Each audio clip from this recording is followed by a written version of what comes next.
Most parents plan to teach their children about money when they are older.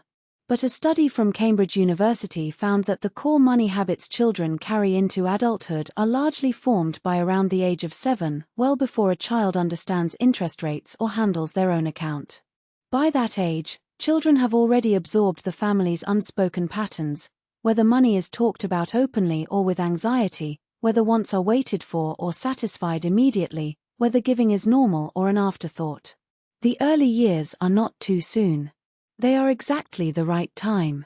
The most durable tool in financial education for young children is also the simplest. 3 labeled jars, and the habit of dividing any money a child receives.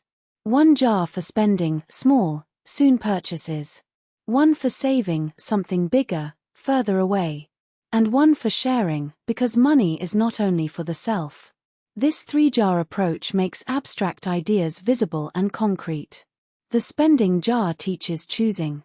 The saving jar teaches waiting. The sharing jar is where something deeper begins. For Sikh families, the sharing jar already has a name and centuries of practice behind it. It is the tradition of setting aside roughly 1/10 of what you receive to give in service to others.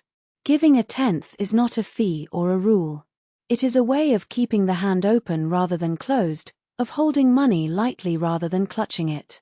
Guru Nanak Dev Ji wrote, on page 472 of the Sikh scripture, "What truly stays with you is only what you earn through honest toil and then give from your own hand." That single line holds 2 linked ideas. Honest earning and open-handed giving are not separate virtues.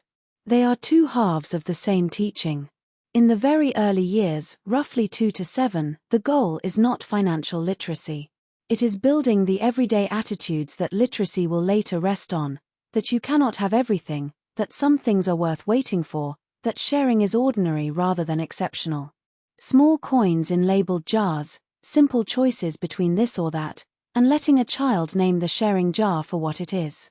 Between 8 and 10, a child is ready for a small allowance and a real savings target, something they chose and are working toward.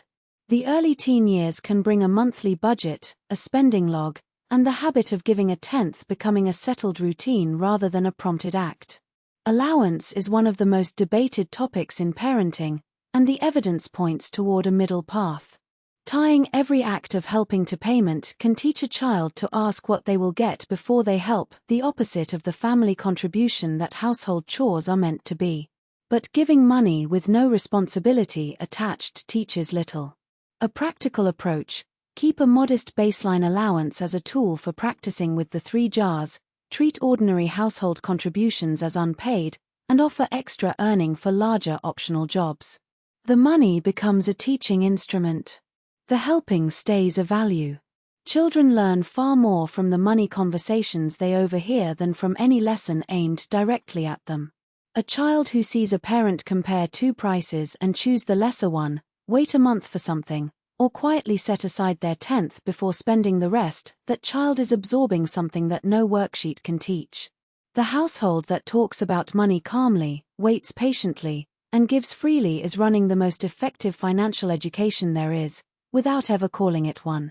Framed this way, teaching children about money stops being about money at all.